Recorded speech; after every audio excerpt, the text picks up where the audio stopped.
এখন আপনাদের সামনে পবিত্র কালামুল্লাহ পবিত্র কালিমা শরীফ পাঠ করবেন আমাদের মসজিদের সভাপতি সাহেবের সুযোগ্য ছোট সাহেবজাদা মোহাম্মদ বাইজি।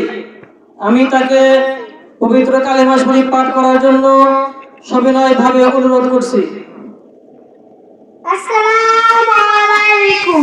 কালিমা তয়্যিবা লা ইলাহা ইল্লাল্লাহু মুহাম্মাদুর রাসূলুল্লাহ।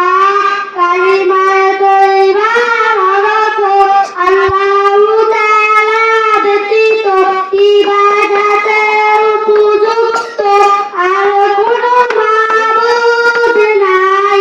হযরত মুহাম্মদ মুস্তাফা সাল্লাল্লাহু আলাইহি ওয়াসাল্লাম আল্লাহু তাআলার রাসূল।